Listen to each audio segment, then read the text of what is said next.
Hello and welcome to Raising Those Spirits. I'm Steve. And I'm not really sure of anything anymore, but they tell me that I'm Sam. And speaking of not being sure of things, one of our very first episodes, I'd say one of our first three episodes, we discussed Pastel Halloween, which is in April, Oh my goodness. right? Yeah? That's coming up. It's Pastel Halloween, but here's the thing. I Googled it to find out when the exact date was because I wanted to talk about it in this episode, and I can't find Uh-huh. anything about the thing that we literally did part of an episode about That existing. was maybe episode 2. Yeah, like That was it's very early. it's We are like at, this is episode 49, I think. it is. And I'm My goodness. like it it's like I got Mandela'd. No, it definitely exists. Or if you Mandela, I Mandela along with you. Yeah. Would it be okay? So it's 6 months to Halloween. So is that April 30th Could be April or thereabouts? 30th. I don't know. Hold on. April to June. Hold April on. does not have 31 days, I know that much. Yes. Okay, so I mean, like, so May 1 would really be 6 months to Halloween. I mean, like, vaguely. So, let's say the last day of the month. The last day of April is 6 months or thereabouts because the calendars are weird to Halloween. So, I'd say April 30th, which we should, I mean, presumably, if we're able to record the next episode without going on hiatus again, because one of us getting some sort of illness, which seemingly always happens. We'll have an episode drop on April 30th, which would be Pastel Halloween. All right, so let's aim to not get sick. And just wash your. Let's just go wash our hands. Let's watch our backs. I mean, my back is pretty terrible. I Uh, I literally I don't understand how I'm sick all the time per the wash your hands thing cuz I wash my hands so often that I actually have to like use this a lotion to keep them from drying out. all And winter, I'm doing the same thing. and All winter. and I have hand sanitizer on my desk. It's like, how am I always sick? I don't know. Because you have a child who is 4 years old, Yeah, I and know. they are a germ magnet, And and he, children will just stick their dirty, dirty hands in your mouth. yeah, and he's really popular at his preschool. Oh no, that's terrible. That It's sucks for awful. you. He's like the most popular kid in his class, and I'm happy for him, but that means he is hugging and interacting and touching every kid in that class.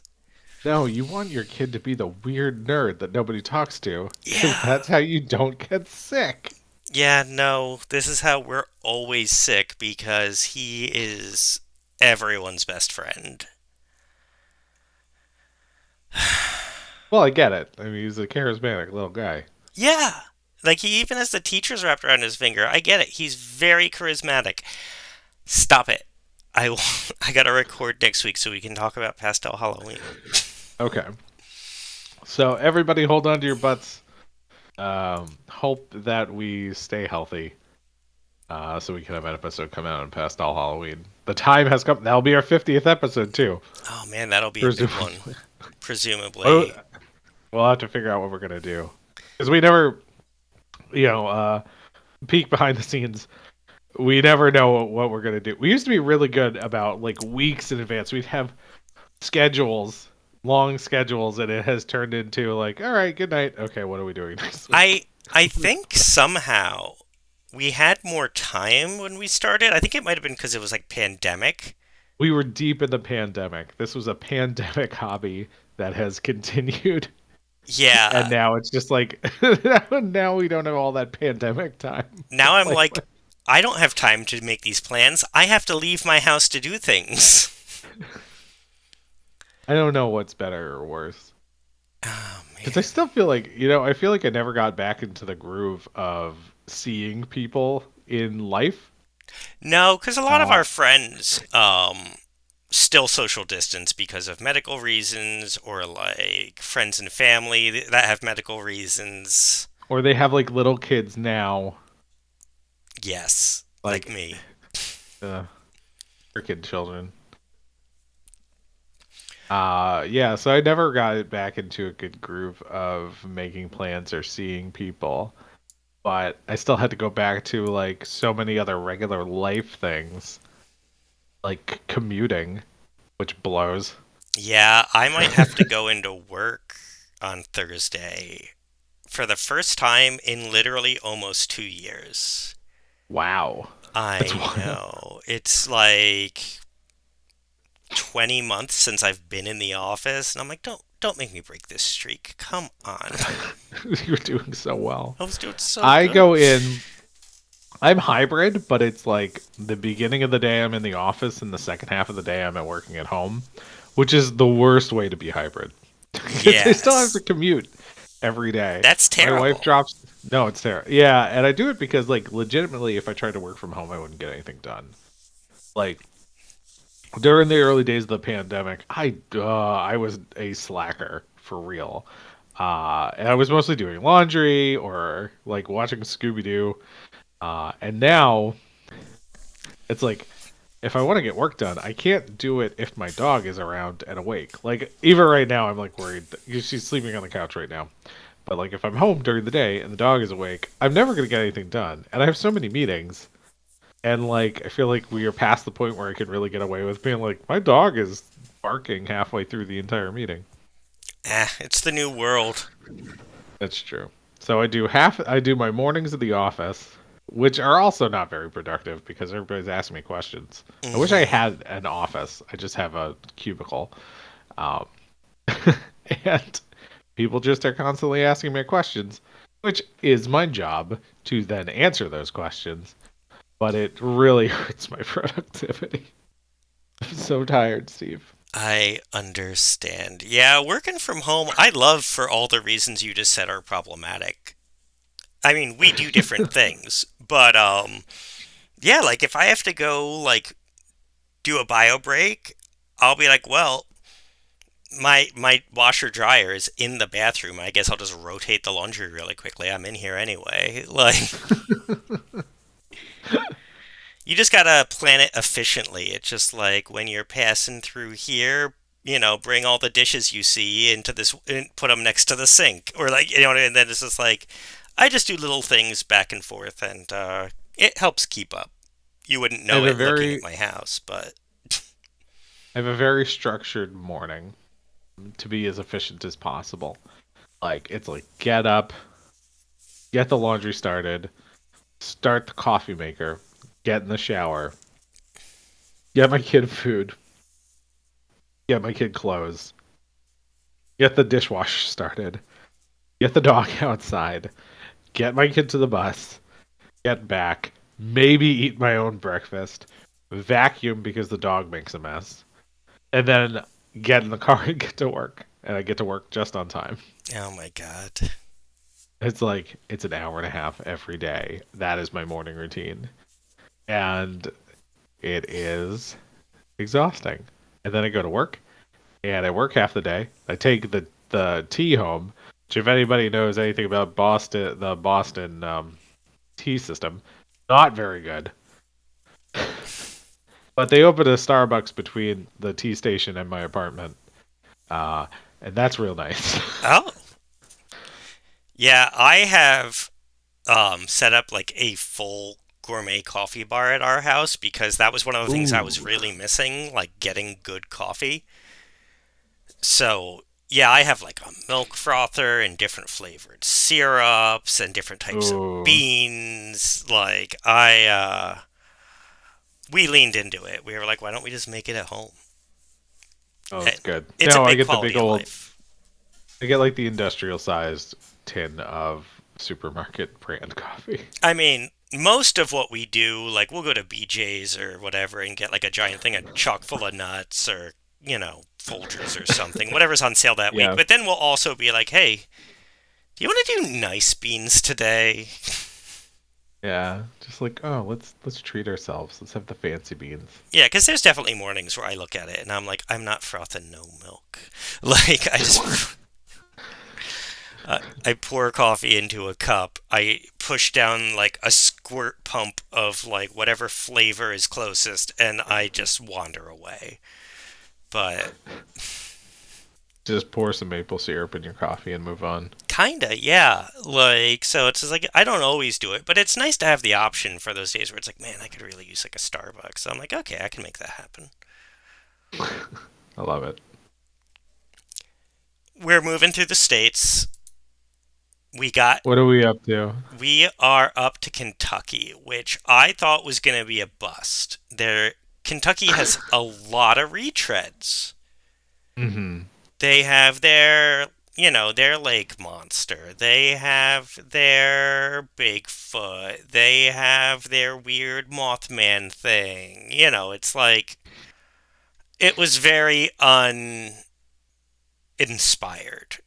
But then, just as I was about to give up, I found the Little Green Men of Kelly. Oh my.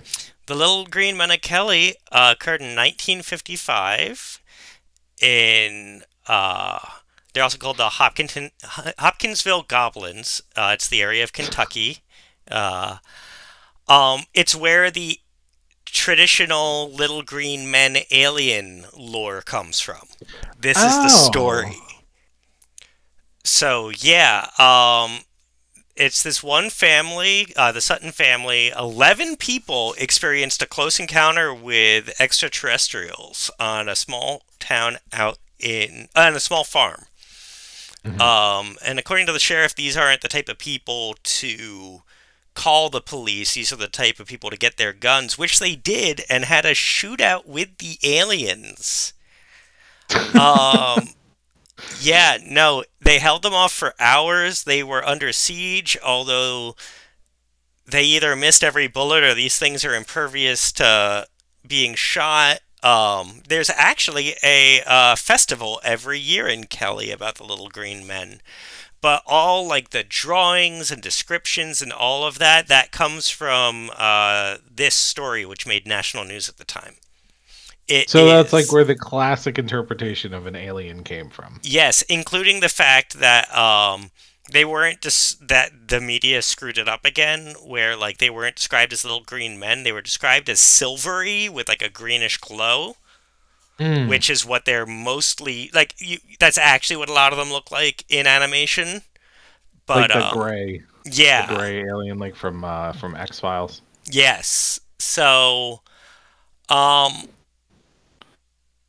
there's a lot of good articles written on this. The History Channel did an entire thing on it on their website. I think this is not the first time I've pointed one of our cryptids to the History Channel. They have a lot of good stuff on the paranormal on their website. Um, but yeah, there's long articles about the entire story and what they think it might have been. People say it was very territorial barn owls. I've Um, heard that one before. and it was just like there's so much cool stuff to look up. It's basically like reading one of our. Remember the cryptid we did about the like the little monkey things that were eating people? Yes. It reads kind of like that. It's like a 1950s like small town America, like something strange starts going on, but this time it's the middle of the night and it's aliens. So and like it wasn't just their stories, like they got medically investigated like in the moment, and like they had like the racing heartbeats and all of that stuff, like they were suffering hysteria. So it's a cool story. It's It's pretty amazing. It's funny to think of the kind of the lore of the modern interpretation of an alien as having a pretty concrete origin point. yeah, and it's not even that long ago. Like my dad was alive when this happened. Yeah, what did you say? It was the 50s? Yeah, this is 55, so both of my parents were alive. Mm, wow. Like my dad might have listened to this on the news, That's wild to think about. right? Like, so yeah, Little Green Men from Kelly, Kentucky, saved the state. So I mean, I put it in I put it in Midjourney, but these are pretty well documented what they look like, you know? like of Hmm. Midjourney nailed it for the most part. They just like the scale is weird sometimes. Sometimes they are little green men. Um but it's like typing Sasquatch in. You're just going to get a Sasquatch. Yeah, I would say these are the most. I mean, they look very much like what you imagine a little green man to be. It's funny. I'm looking at the first set of photos. So the first one, so top left, and I think that's cribbing from Men in Black. I would say. Like they look Mhm. very much like when the guy's robot face opens up and it's a little Yes. alien. I think like that's probably coming from there. Some of these look like plastic toys, especially in this first set, top right and bottom left. Yes, they definitely do. Which could definitely work into our cryptid thing, Indian in the cupboard Hmm. style. More instances of our cryptid just being something that poses as something else. Yeah, Yeah, so now I'm looking at. the Oh, sorry. Go first ahead. the first set of four, I just literally wrote the prompt. I wrote Little Green Men of Kelly. Um, Second four, I just wrote Little Green Men. And then the third set of four, I literally just wrote the description that they had given for the little green men. So it was 4 feet tall humanoid, silvery skin, big heads, huge eyes, long arms, a greenish glow. So we have the official name, the concept of little green men, and then the physical description given by the witnesses. So I'm looking at the second set, and I think the top right and the bottom right in this second set, I feel like I recognize them from some video games. Oh, they look like Pikmin or Zelda, Breath of the Wild, like the little forest spirit Oh things. yeah, like a Korok. They look a Yeah, I was lot. thinking Pikmin. I was thinking Pikmin. I think both of them really work. Um, Definitely influence for those. The ones above it look like I think it was a movie called like, Invaders from Mars back in the maybe the 80s. Not Invaders from Mars. Some movie. I can Mars almost remember Attacks. the name. It wasn't Mars Attacks either. I'll look it up at some point and or it will come to me. I think it was like a cheap sort of family movie or some video game. I don't know. These ones top right in set 2 look very familiar. I think my S- favorites are the set 3, the silvery skinned aliens. Set 3, the top left definitely looks like it pulled inspiration from E.T., Yeah, I can see it. and I think the bottom left definitely pulled from Gollum. Oh, yeah. And the other two, the top right is like a very good, like, it almost looks like a machine Yeah. interpretation of the aliens. Looks like a stop motion animation character. I feel like it must have been Yes. pulling from. It's not Nightmare Before Christmas, but it looks real familiar. Is it? God, there was an animated like CGI movie that was maybe done by Tim Burton, but it was like stop motion, and it was like number seven or something like that. He was like a little Oh, sewn up nine. number Nine, I nine, think is the. I think it was Nine was the name of that movie. but I get nine vibes off of that to a degree. Yes. Yeah, I can see that. Not exactly it because I think they It's were like in nine, it fabric. was a bigger body, smaller head. This is kind of inverted, but I still get a similar vibe. Yeah, it's a similar vibe. Like if that was a different character in there, I wouldn't blink. You know what I mean? If I was watching Nine and this guy walked onto the screen, I'd be like, okay. Yeah. I think everything it came up with fits the description. And that makes sense because we're talking about something that has to have so much on the internet to pull from, and it is also very standardized. Like, we have a pretty set idea of what a little green man looks like. And Yes. they all kind of really fall into it. Definitely Set 2, bottom right, definitely your Pikmin. I think it had to have started with Pikmin and built off of it. I do not disagree. It's one of my favorite things to do is try to reverse engineer the image generator. The top So I don't right think, of that one yeah, almost gives me Toxic Avenger vibes. top right of set 2. Yeah. Oh, sure. I can see it. Hold on, I have a Toxie action figure on my desk. Oh, Toxic. Yeah, I could see that. So, who's our new cryptid out of this? I have a hard time picking. I really like the silvery robots from set 3. I Okay. think I'm most drawn to them, I like but it. I'm It's not. unique. Yeah, It's they unlike feels the anything most. we've done. What So do they who are do? they? All right, they They look are. like they are meticulously crafted out of scrap. You know what I mean? Not like scrap, but like their body could have been like a door stopper that was like smithed into a shape, and then they have like the wire attaching on those arms, which could have been like one of those like things that you use to clean out a crab shell. Hmm. Like it looks kind of like that, where like someone took a bunch of other things and then like hammered them into the shape for these things, like repurposed materials.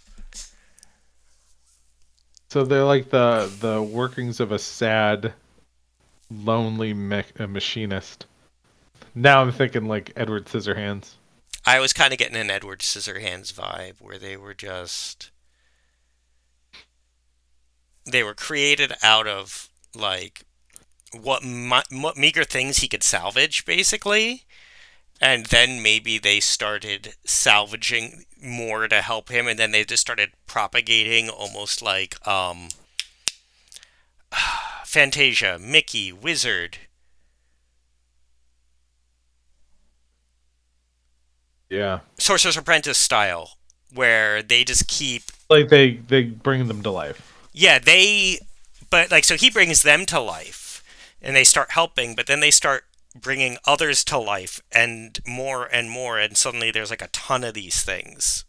Oh, it gets completely out of hand because they keep building new of themselves, and now they're overrun with these little machines. Or, like, that's where things go missing all the time, where you're like, where did that stupid little thing go? Like, they've taken it for a part. You know what I So they mean? start attacking. Like, so they're not malicious, but they're kind of like gremlins in that they start going into town and start taking apart everybody's cars and everybody's machines, and they Exactly. just keep building more and more of themselves until they've taken over the town, and the town is just made up of tiny little scrap metal puppet people. Yeah, because they'll just keep finding little things and being like, oh yeah, we can use this. And that's like, they aren't maliciously trying to take over the world or anything. It's just, you know, that's what it is. And they blend in really nice because it almost like just looks like a little toy or an ornament. Like, so If they stand still, they kind of blend into anything that's around them. yeah. So that's what I I love think them. of I them. want them. I want 6 of them to live in my house and do funny little things. And that's the thing. They somehow don't get overpopulated, but like they do have to constantly be on the move. Like they're nomadic because like they find what they can around lying around your house, and then they move on to the next place to find new stuff to complement it. Hmm. So I like it. I like the idea that they're constantly upgrading themselves as well. What are we gonna call them? Clankers, Love it. clinkers, Love it. clankers. Yeah.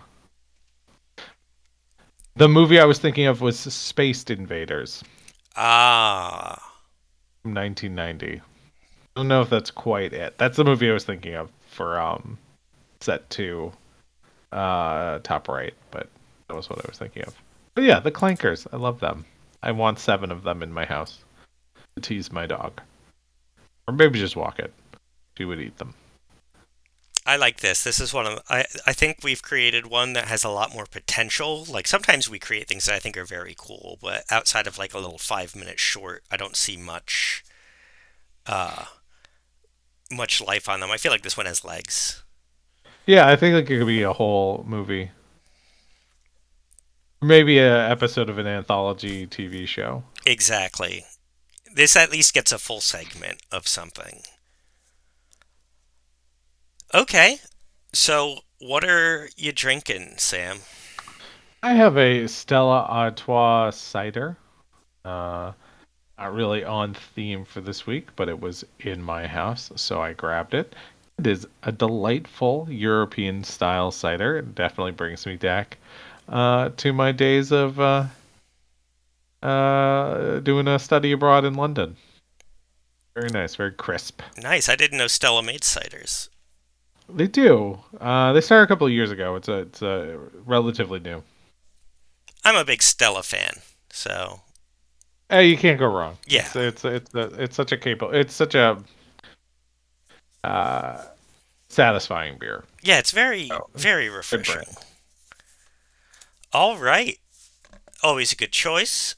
I went with a painkiller this week, not because Ooh. it's on brand for what we're doing, but because I'm currently walking with a cane and I'm in a lot of pain. So I figured a painkiller would be a great drink.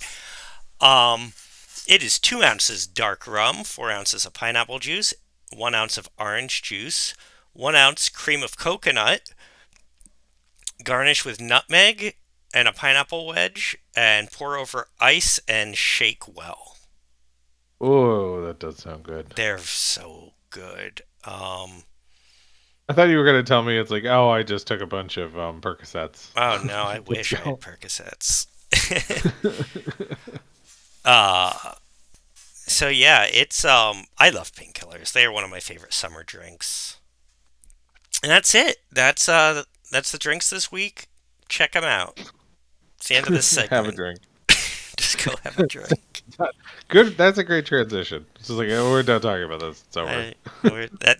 Welcome to 2024. I think this is our groove. Our groove is just plowing ahead. We're old. We get through this, and we go to bed. That's my new thing now that my son thinks is the funniest thing in the world because I'm walking with a cane. So I'm constantly like, I'm old! And this is all on brand.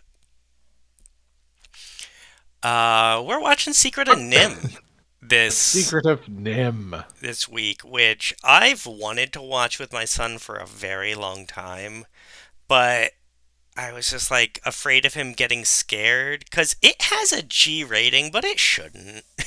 I think this is. I mean, that was something that was happening in the 80s. I don't think they had all of the ratings that they have now. They did have PG. They didn't have PG-13 PG yet. existed. They actually were aiming for a PG for this, and they were mad they didn't get one because they think it hurt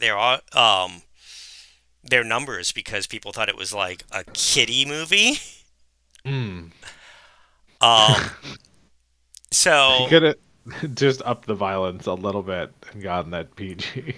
this is the movie that got Don Bluth to break off of Disney because Disney thought it was too dark to be a commercial success, and so Don Bluth grabbed a bunch of the animators and they did a walkout and they went and made this because they were like, kids can handle dark, and you see that in a lot of his other movies after this. But this is what caused the revolution of Don Bluth leaving Disney and starting his own production company was the fact that they wanted to make a darker children's movie. And I mean, there's so much. His stuff is again. I didn't watch too much Don Bluth that I can remember. I definitely watched All Dogs Go to Heaven. That's another one of his. You watched An American Tail, A little bit, Land not so Before much. I Time. did. Amateur Time I watched. Oh, was that one of his? Uh-huh. The Dragon's Oh, Lair games and movies were his. didn't play Dragon Slayer. Um, yeah, He did Anastasia. I he mean, did Don Bluth did a Anastasia, lot. He's a name that anybody our age will have seen at least some of his stuff. Thumbelina, Pebble and the Penguin, Titan AE. Oh, and Oh, he's set to direct the Dragon's Lair movie, yeah, he's done everything. He according to created Dragon's IMDb. Lair. I didn't realize that he was going to come back to direct the I had no feature. idea he was still alive. I also thought, literally until this moment, that he was dead. Yeah, when I opened up IMDb, I was like, what? And he was born in 37, so He's he's old. closing in on 90. Yeah. He also did That's pretty Pete's. amazing that he's closing in on 90 and he's going to direct a Ryan Reynolds movie, because Ryan Reynolds is going to be the star of Dragon's Lair. Love it. Yeah, he also, before leaving Disney, Pete's Dragon he directed, and he was a big part of making The Rescuers, which you definitely shines through in The Secret of NIMH. Because Oh, we sure. we recently watched The Rescue. I think we watched The Secret of NIMH, and then we followed it up with The Rescuers. And the entire time, I'm like, wow, you can really see where Bleuth got a lot of the stuff for the last movie. One of his things that I really liked, I remember seeing Titan AE back in high school, and that was a movie that didn't do very well. I feel like it was kind of a big bomb. But I liked Titan AE when it came out.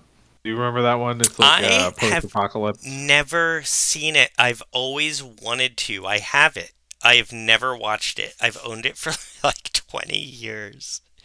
Not to see how well that one holds up. It's got Matt Damon. I'm looking at him now. I'm on that. Drew I mean, Bill Barrymore, Pullman Bill is in. Pullman, Jim Brewer. I really liked. I remember Janine Garofalo in it. I think the most clearly she played like a kangaroo alien. I think. Nathan Lane and John Leguizamo were in it. Like, this was a big deal. Yeah, didn't do great. I mean, he pulled Jerry Goldsmith for this movie. It was Mhm. the first animated film he ever worked on. And he's another huge composer who had a very similar career. He has some giant hits. And then just looking at some of his misses, I'm like, oh man, you worked on that? Like, Well, I guess given any long enough period of time, people are gonna do some good stuff, do some not so good stuff. yeah, it's just like, Oh yeah, looking at Titan AE, it was a $75 million budget and a $36 million worldwide gross. oh man. So anyway, well, maybe one day we'll watch that one and see if it holds up. But Secret of NIMH. This was my first time ever watching it. I did not watch Secret of NIMH as a kid. Oh, I really? Yeah, I only first saw this for the first time a couple of weeks ago. I watched it for we have a horror movie club. Me and some friends chat about horror movies, and this was a pick one week. And I was like, "Wow, I've never seen it." And boy, it certainly fits being a horror. Like, it definitely is a horror movie in a lot of ways. Oh, yeah, Uh, there are some horrific scenes. I would say most closely, I would call this like a sword and like like a fantasy movie. Really, I think it has more in common with like a Knights of the Round Table or a Willow than it does anything else. I mean, Yeah, this predates Willow by a little bit. It s- feels like it's along those lines. so this movie, so I didn't read the book. My wife read the book and really enjoyed it, and so every time we watch it, she just talks about how different it is from the book. So in the book, there is no magic. Really? Yes, it's all science in the book. Um, Okay. I have a yeah, hard time with that. and in the book, the entire rat storyline with like the rival rats and stuff, that's not in the book. Okay, By so so let's like back up. it's What's the plot of this? Let's describe the plot of this movie for yeah, anybody who is joining us without having watched Secret of NIMH at some point. but so yeah, just to like put the pin in that. everything that you said it should be classified at is all the things that the original story wasn't, which is like hilarious because you're not wrong. It's just weird to have it be classified as more of like a sword and sorcery film when it used to be like a weird sci-fi adventure. That's so interesting. So this is Mrs. Brisby, but in what you would have read, or if you've read the books, is Mrs. Frisbee. Mrs. Frisbee and the Rats and Nim is the name of the book. This is just The Right. Secret of NIMH because They they were changed it so they wouldn't get sued. yeah, which like they were afraid Frisbee was going to sue them, and Frisbee isn't even spelled the same. Yeah, and it's just I mean, like it's a name. The my favorite part of that story is also the book predates the Frisbee Company. um, Really? I I thought believe. Frisbee was like a pie tin company back in like the 1800s. Yeah, but like From what I learned from Back to the Future 3. as Not even like by close. that point Frisbee had been bought by a toy company. Oh, it was Whammo. Yeah. Um they didn't decide to change this until they had already recorded everyone's lines. That's one of my favorite bits of trivia. And they didn't call everyone back. They just had the audio people find everyone saying BR sounds and putting it at the beginning of Frisbee, which just had to be the worst job. It sounds so tedious. I know. Imagine like sitting because you're gonna you sit down.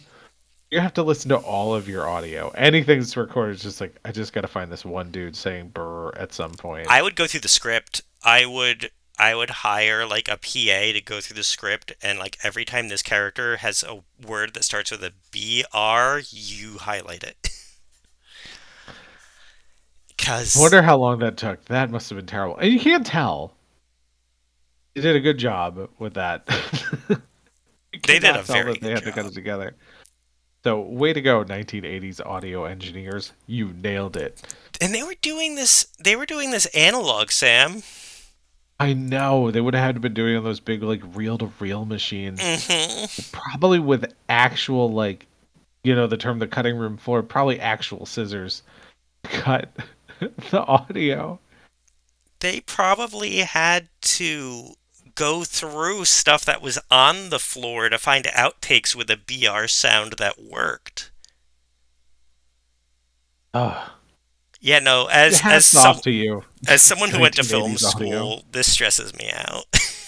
No, I know. I was glad to have gone to school. We worked with like actual film once. I don't think we ever worked with audio tape just to like get the feel of it.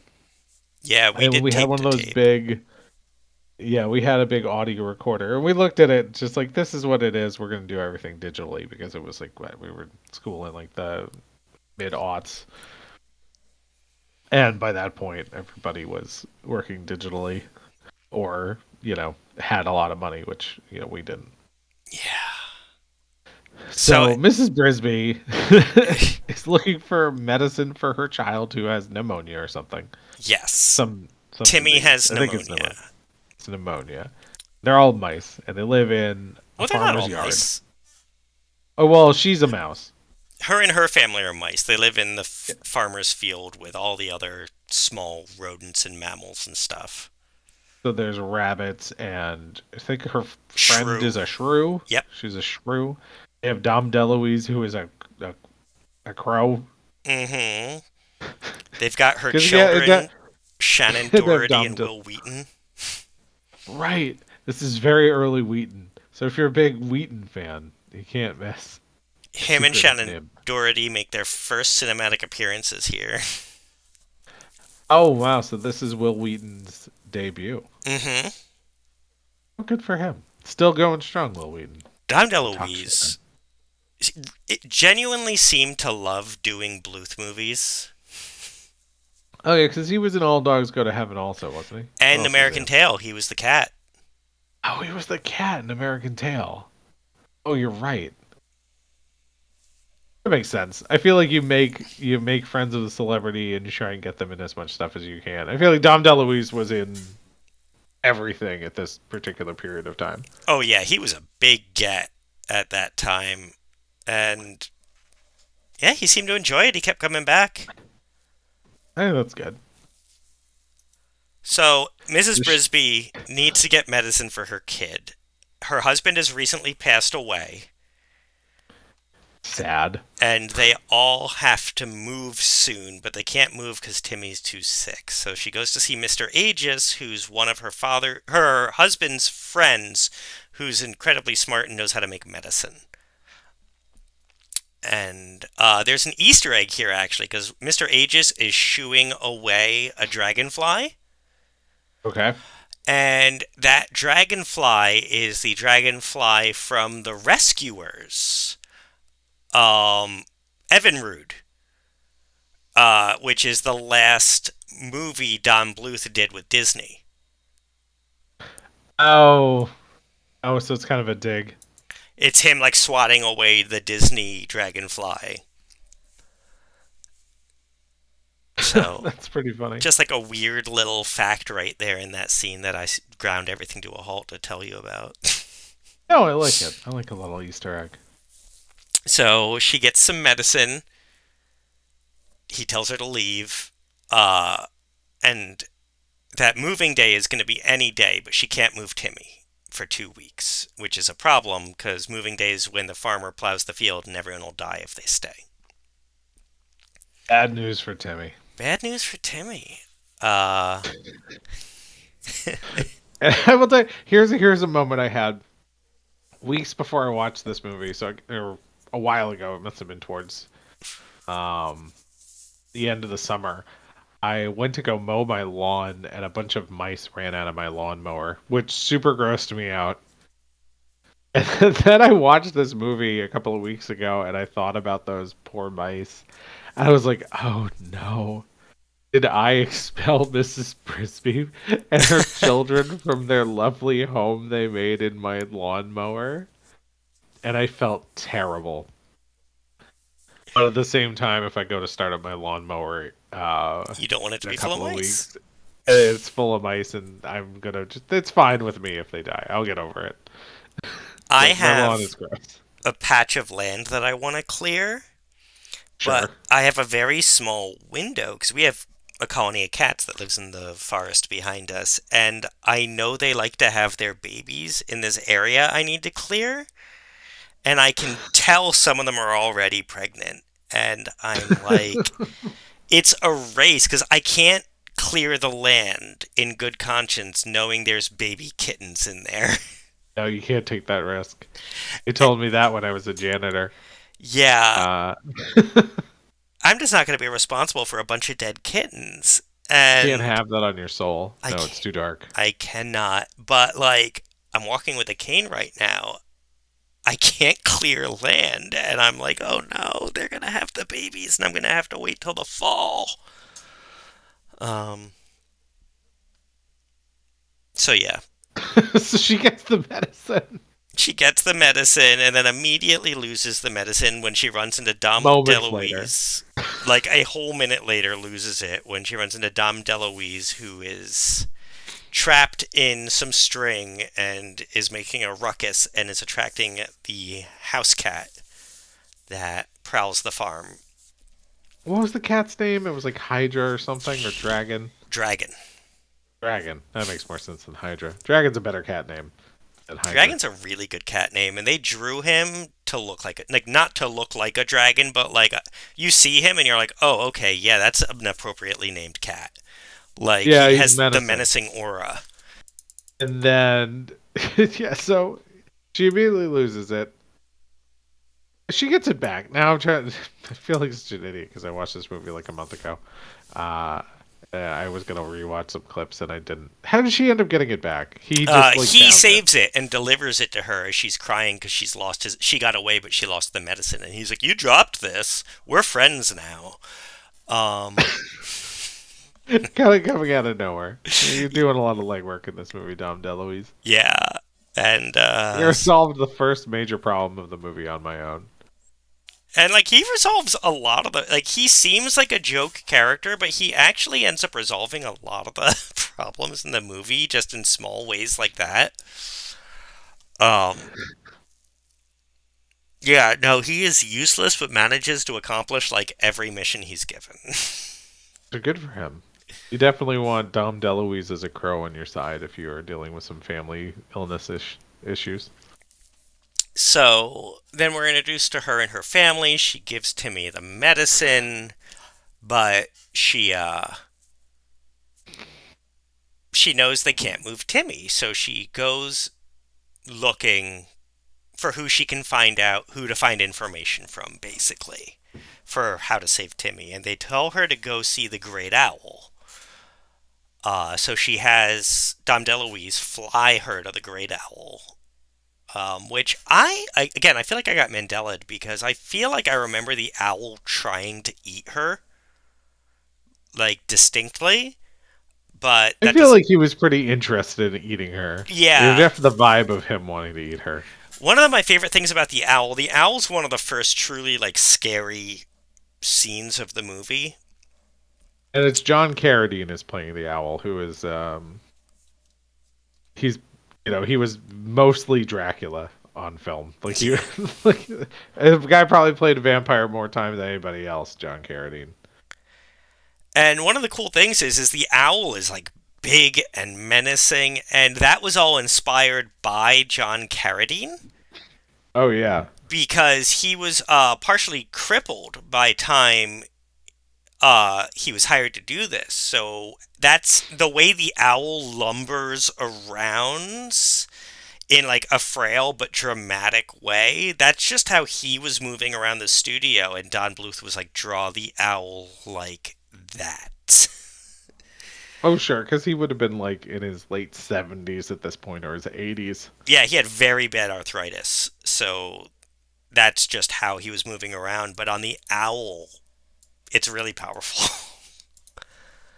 Yeah, the owl's a scary character. The owl really is a scary character, and that's what I think really puts this in the realm of horror, like legitimate horror, even if aimed at kids, because that the animation's beautiful.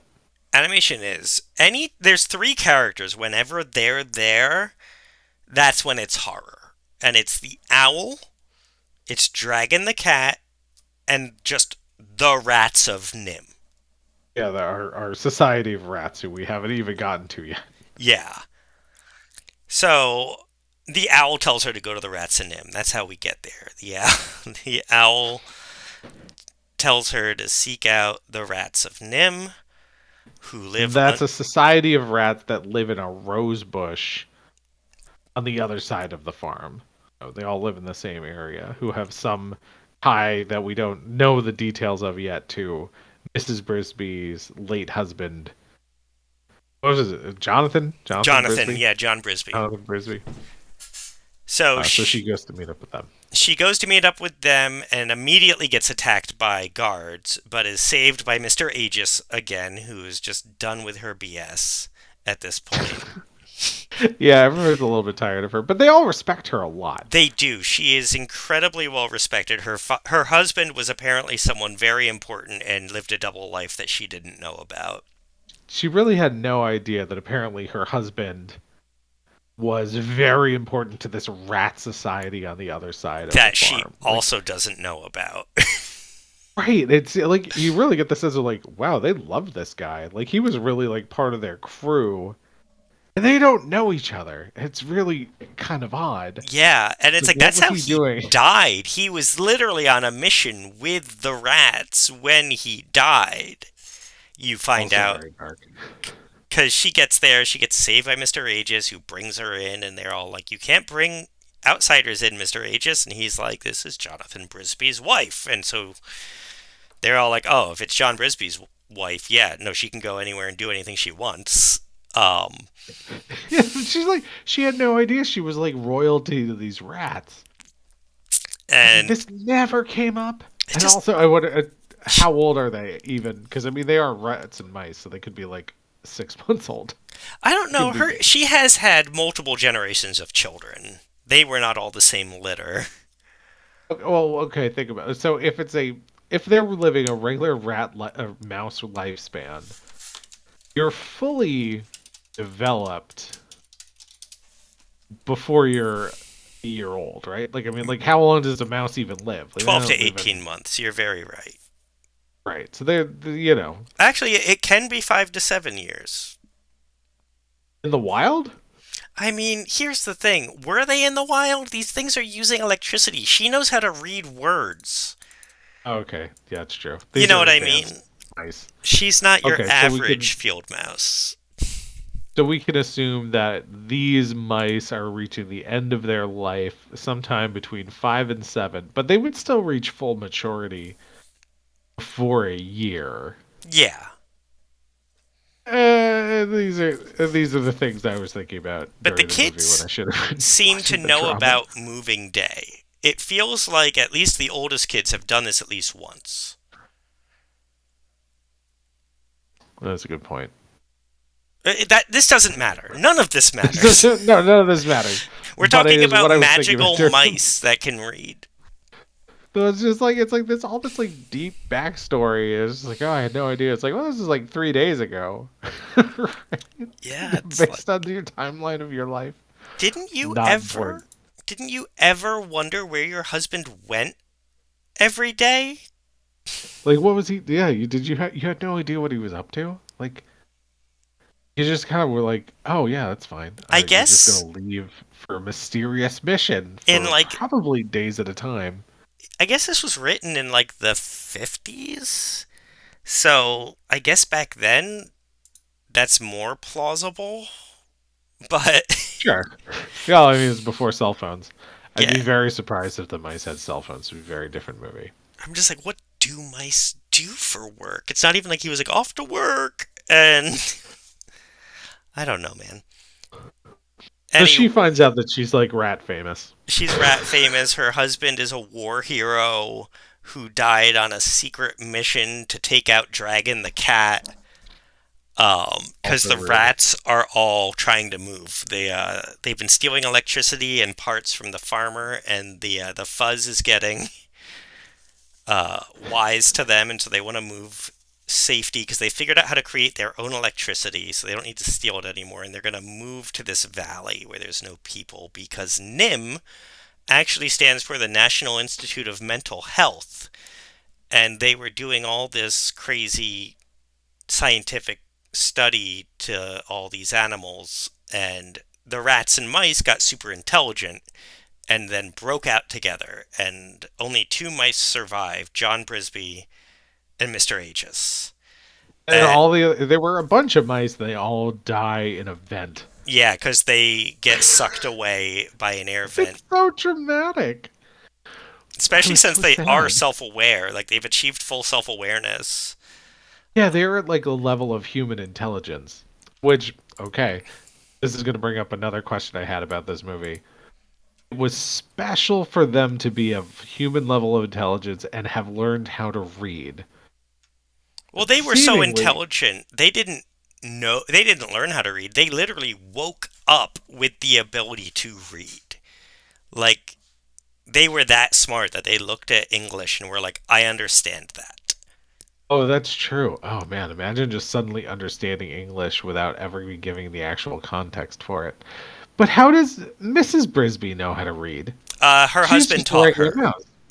So okay, She there's was an an initial exceptional, according to my wife in the book, she was an exceptionally smart, like bright mouse.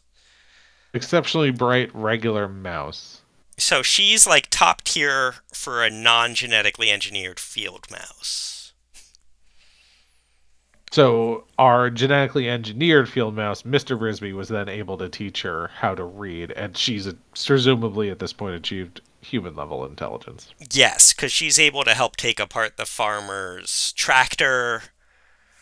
Um, I feel like some of the other animals were pulling this off. This is where I was just like, all right, movie, I don't know. yeah, 'Cause I feel Mrs. like Shrew Mrs. does a lot of Shrew, that. Yeah. yeah, she was pretty capable. Like Mrs. Shrew was really like making stuff happen a little bit later in the movie. So she meets Nicodemus, the head of the rats. The rats are having a little civil war because some of them don't want to move. And Nicodemus hears her plight and is like, "We're gonna move your house to safety. Like, we have ropes and pulleys, and we're just gonna move your house overnight." And so they do. Except Nicodemus dies halfway through when the bad guy cuts the line. Yeah, so there's the rats who are like, no, we should just stay in the rose bush and keep stealing electricity. Those are our evil rats, and they conspire to kill Nicodemus. And again, it is dark. This It is isn't dark. like They this is murder like him. they straight up murder Nicodemus by dropping a Mrs. Brisby's house on the guy. He had no I chance. It was a cinder block. I also forgot to we jumped a huge thing. So the only way to do this is for them to take out Dragon, which is how her husband died. And so she has to take out the mission to take out Dragon because she's the only person small enough. The rats are too big to get in. And so we have an entire other scene where she's trying to not get eaten while drugging the cat and then gets captured in the house and is locked up in a bird cage and has a traumatic escape where she like slices her arm open. And yeah, it just gets like really dark for a PG film. Right, and there are sword battles, and she's got a magic talisman that lets her like levitate things. Yeah, Like, it's really magic heavy. So it's these science enhanced rats. who have figured out what is appearing to be magic to our brains. Like that's how scientifically advanced they are. So they have to. So they're not even human level intelligence. They're like something beyond human level intelligence because they have a talisman that lets them levitate things. If that's science and not magic, it's more advanced than what we have now, and would presumably have in any human being's lifetime. I mean, they woke up understanding English. My kid can't No, they read. could sure. Like, So they could be getting more and more intelligent as time goes on. and yeah, like people don't know English. We have to learn it. They just knew it, so they're definitely one up on us. Thank God. So in the world of the Secret of NIMH, those rats or their descendants have likely taken over society, and they deserve it because they are smarter than us. And then yeah, the good rat fights the bad rat in a scene that they just drew the sword fight from Errol Flynn's Robin Hood, Hey, if it including works, don't break it. like that they didn't like it's not like an homage to it. They just drew that, including like the stabbing in the stomach. The bad guy gets a knife thrown in his back. Another guy gets like multiple people get swords through the stomach. I'm like, how is this rated G? There's not. I mean, there's not even that many rats to begin with There's for only this little 13 society. rats. They Right, can't like afford can for you all these people to be dying. right, at this point it's just like, well, why even bother going to the valley? Just stay in the rose bush. Nobody's gonna even notice you. Like you've gone away with it for this long. Like it seems like it's like your society is pretty limited. Unless they're gonna bring in other rats and like get them to be more intelligent. Presumably Jonathan and Mrs. Brisby's children are more intelligent because they would be taking on the altered genetic traits of their father. But I don't know because this is a children's movie from the 80s and I just made up a lot of bullshit. Honestly, animals are fucked up and weird. So, well, like when a male cat has sex with a female cat, he literally changes her DNA. Is that true in human Yes, life? That's a real thing. yes, that is real life. Cats change the mother's DNA. And it's not just cats. Other animals do this. Like they leave a genetic marker. Maybe mice do that, and he passed on some of his altered genes to her. They had like 4 kids. Okay, so let's assume whatever chemicals exist in Jonathan Brisby's body that gave him a higher level of intelligence are still present at the time that he meets Mrs. Brisby. They mate, as they are mice, and some of that chemical transfers from him to her, along with everything else that goes over, and gives her a greater level of intelligence, therefore passing that on to her children and presumably any of their descendants, of which there would be many because they are mice. Yes. That's all sound. That's perfectly sound. That all Because makes sense and is definitely the intention of Don Bluth in this film. there's no female rats, so I don't think this was like a worry to the rats, but Jonathan went out and, I mean, who knows? Maybe that was part of the rats' long-term plan, or maybe the rats don't do that. Only mice do that. I don't know, but yeah, I was Jonathan wondering might have changed the about it was world. maybe. I was wondering it was like you don't want to meet any like lady rats or I mean like yeah if they're all like hanging out with the boys that's fine too. I Feels mean, like their society is not going to last very long if they are only living the life expectancy of a rat. yeah, Nicodemus Um, was already like very old. Like right. he was venerable. Is that the right word? I have no idea. I don't know that I've heard that word before this moment. Venerable? Venerable. Venerable? Keep saying it until it stops sounding like a word. Venerable. No, I mean he was venerable, but that's not the word I'm looking for. Venerable The is wordle, yes. accorded a great deal of respect, especially because of age, wisdom, or character. So, All right, but not weak. That doesn't mean but weakness. he was old enough to be described as venerable. Yeah. Venerable. Venerable. The wordle yesterday was frond. It's like I know that's a word, but it doesn't feel like a word if you say it too many times. Frond. Frond. This movie's wild. Yeah, it is. It's a trip. And again, like, the magic stuff doesn't really come in until the very end. It's like whimsical slice of life, but with rats. And then it is like a weird horror, and then it's like a weird sci-fi, and then it's just a full swords and sorcery. And you're like, where did swords even? They were not even a part of the first two-thirds of this movie. So they would have had to have either found the swords or learned to forge. Presumably they found them because they found clothes. I don't think they. I mean, they're all wearing clothes. You know They what? Wait a minute. stitched them. This is Shrew is wearing clothes. Yeah, so is Mrs. Frisbee. She's got a cloak. Yeah, but Mrs. Brisby, we know, based on our theory, gained a greater level intelligence. I wonder if Jonathan Brisby was also hooking up with the Shrew. Mrs. Shrew, I think, is supposed to be pretty old. Yeah, I mean, we're not going to judge Okay. people on what makes. Yeah, we're not judging them on that. That's fine.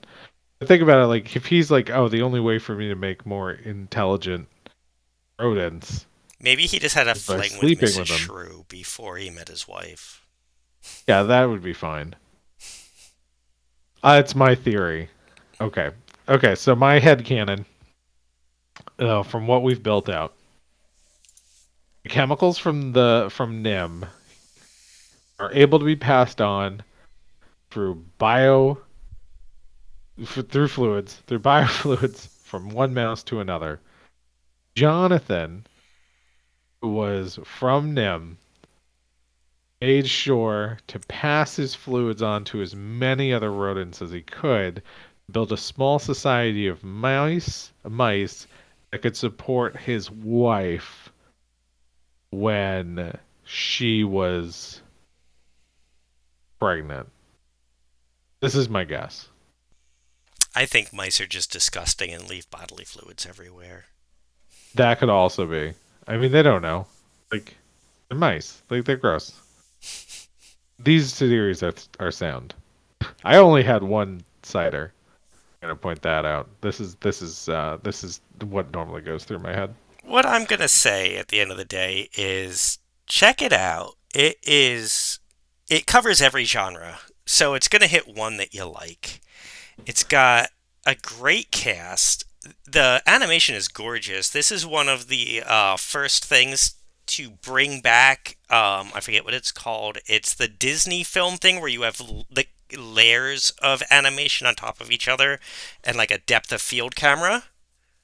Oh yeah, I don't know the terminology for that, but it's a beautiful animation style. They used that for whenever there was the rats running around in the darkness. That's why they looked so layered and lifelike. They used it for a lot of the magical scenes and stuff. That's where like the light came from. So they that's one of the reasons it looks so beautiful and fantastical is because he used the old Disney techniques, but in a different way.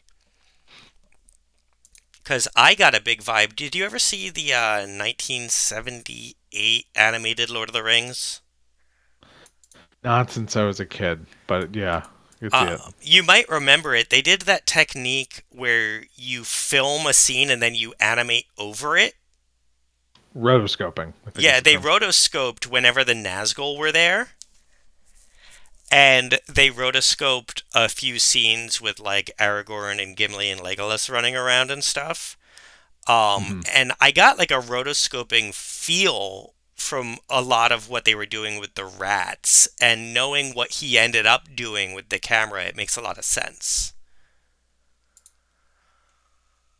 But check it out. It's great story, great composer. Like, you get Jerry Goldsmith composing, you got Don Bluth making his debut on the world independently. It's I would definitely say treat this one as PG and not just G. Watch yes. watch it with your kid. The animators agree with us. This should have been PG. Should have been PG. I think it's still fine for kids. I don't think they're not going to get a lot of the really weird stuff, My but 4-year-old loved it, but he's into spooky stuff.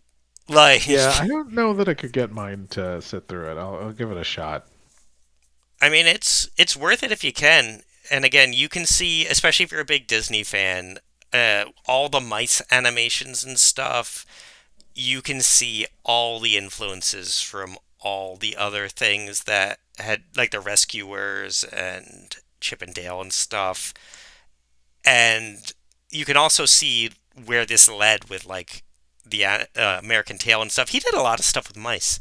Uh, but That is a good through point that you just pointed out. they like to reuse animations, and you can really tell where they do. And it's nice on that front to watch the evolution of these. Yeah, All right. agreed. Check it out. And apparently, check out the book. The book is apparently fantastic, and it's a quick read. All right. And it very, very different. There are no evil rats of Nim. Oh, we skipped that whole thing. There's no evil rats of Nim in the book. Um, What was the conflict? well, the conflict is so you know We how can get into it now. It's sleepy time. Nim is looking for them. Okay, Is yeah, like that's true. They go over that a few times in the movie. The scientists from NIM are looking for their lost rats. and the reason the scientists from Nim know they're there is because the evil rats already broke away and left to go live in like a convenience store because they wanted to keep stealing from humans. They felt it was their birthright. And they all accidentally got electrocuted and died. And Nim figured out it was the escaped rats and were able to trace them back to the farm. So all the bad rats have already left and died, and that is what caused the conflict in the book, causing them to have to move. So, A lot of liberties done, Bleuth. and then there's no magic. It's all just science and technology. So, I'm curious to read the book. I know that I'm not going to. I think I might. Yeah? I might Maybe do I'll it. see if we can find it on tape. I'm And sure I by can tape I find it. mean some other format. Just go on YouTube. It's probably on YouTube. The book's gotta be in the public domain by now. I don't know, it takes stuff like 100 years to get in the public domain. I will find it. I'm not saying I'm going to listen to it, but I am going to seek it out. Listen to it on your commute, Sam. Oh my god, my dumb commute. I'm bringing it back around. All right. I'm gonna call it. I could talk about this movie for a while. There's a lot of fun facts, but check out True. the IMDb, check out the Wikipedia. Like, take your own journey. And tell us what you think about The Secret of NIMH. Tell us what you think about Don Bluth. Tell us what you think we should cover in a future episode. We'd love to know what you're watching with your kids. Yes. And where are you going to tell them about this? Oh, I forgot to say, check us out on the socials, Instagram and Facebook at RTSpiritsPod. Thanks for joining us. I am Steve. And I'm pretty sure I'm Sam. You are, in this moment, at the very least, Sam. See how that goes. Night, everyone. Good night, good night, good night.